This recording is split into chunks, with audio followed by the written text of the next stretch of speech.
Thank you. We now go to the gentleman from Wisconsin, Mr. Fitzgerald, and I would ask if I could have 15 seconds of his time. I yield back to the chairman. Okay. Mr. Speaker Gingrich, I just have one short question, and it is a yes or no, unlike the other one. In your 2 decades as a member of Congress, did you see members of Congress put bills in of any sort because they were popular and felt strongly within their district, whether or not they were moving anywhere? Of course. And that would include things like impeachment, whether they were likely to succeed or not. They're political symbols, not legislative symbols. Very good. I thank you. I thank the gentleman from Wisconsin. Reclaiming my time. Mr. Larkin, nationwide injunctions, they're relatively new phenomenon, right? It's, isn't that correct? Yes. Yeah, it's fair to say nationwide injunctions became more commonplace in the 60s and 70s, and that is because Congress began authorizing general rulemaking by federal agencies, such as passage of Clean Air Act or the Clean Water Act.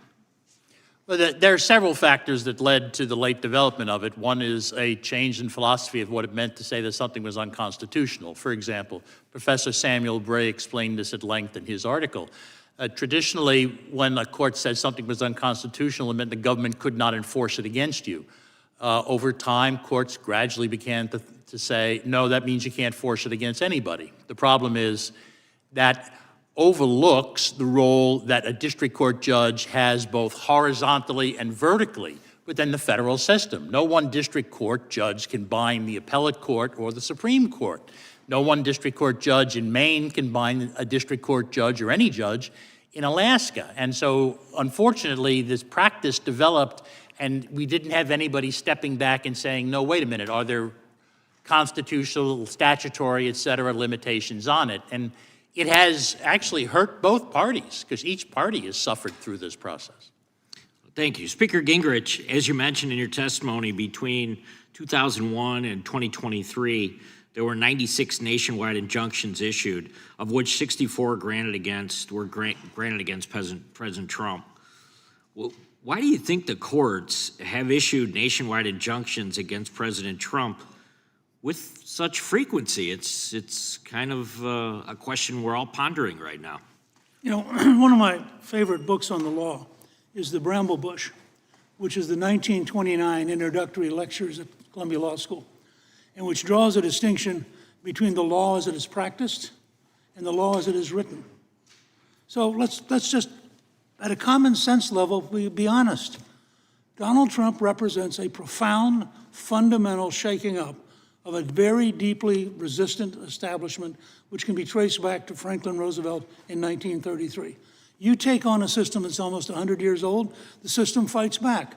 The last great bastion of power held by the left is district court judges and their allies on the Supreme Court.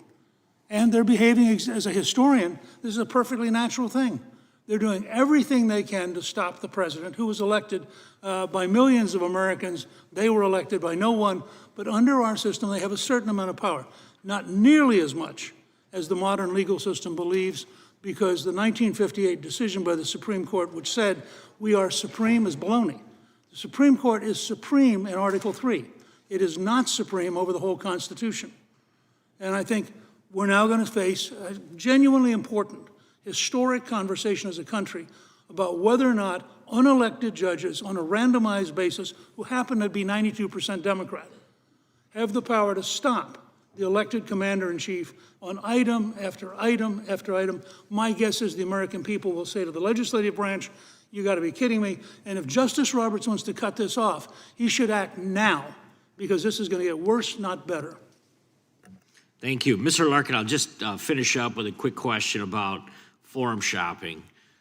It's something that's clearly been happening, and we're used to it at the state level within the judiciary as well as at the federal level. I was wondering if you had a comment about that. Sure. I mean, the problem is attempted to be avoided by having random assignment. But unfortunately, there are some times when there's only a limited number of judges in a particular district. And as the result, if there's only one, that's who you're going to get. If there are two, you have a 50% chance. And people wind up doing this, not surprisingly, because they think Judge A is going to give them a better likelihood of success.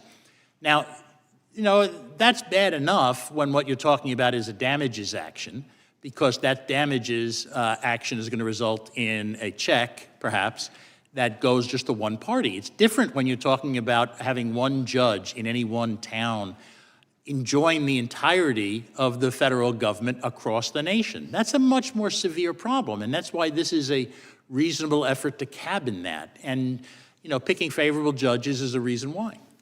Thank you. I yield back. Thank the gentleman. We now recognize the gentlelady from California, Ms. Lofgren.